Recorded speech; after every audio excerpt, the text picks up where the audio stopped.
Jibo. C'est pour marquer de ma présence physique la chaleur de cet engagement pour l'Afrique libre, digne et prospère que notre institut, l'Institut de l'Afrique des libertés, a tenu à venir à vos côtés pour dire que l'Afrique, à l'instar du Niger, qui est un peuple de lutteurs, et je viens de le voir ici, l'Afrique est déterminée à s'assumer.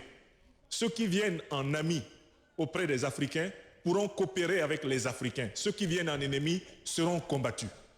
Les valeurs vraiment de vigueur, d'énergie, de ruse et d'intelligence que j'ai vues ici sur l'arène reflètent la psychologie du peuple nigérien.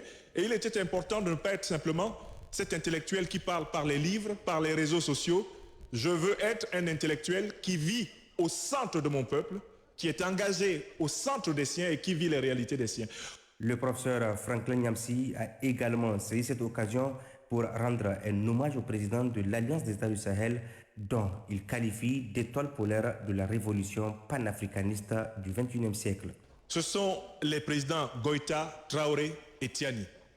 Ils ont aligné les peuples africains autour de la trilogie de la souveraineté africaine, de la liberté de choix du partenariat stratégique et de la défense des intérêts vitaux des peuples. Et chacun de ces chefs d'État a une personnalité singulière et les trois personnalités sont complémentaires. Permettez-moi de vous dire que le président Assimi, il se signale par l'audace et le courage, vous le voyez dans sa démarche. Le président Traoré se signale par l'intrépidité et une détermination tout aussi comparable. Le président Abderrahmane Tiani, c'est la force tranquille et la puissance du silence autant que de la parole. Quand vous avez trois dirigeants qui ont ces trois énergies fondamentales et qui sont des qualités divines et qu'ils s'entendent, l'Afrique se redresse. Est-ce que vous savez que l'Alliance des États du Sahel est aujourd'hui potentiellement la plus grande puissance africaine? C'est l'endroit à partir duquel les Africains contestent les négriers, contestent les colonialistes, contestent les néocolonialistes, les impérialistes, les racistes, les exploiteurs et les pilleurs de notre continent. Le centre de la conscience africaine s'est déplacé ici.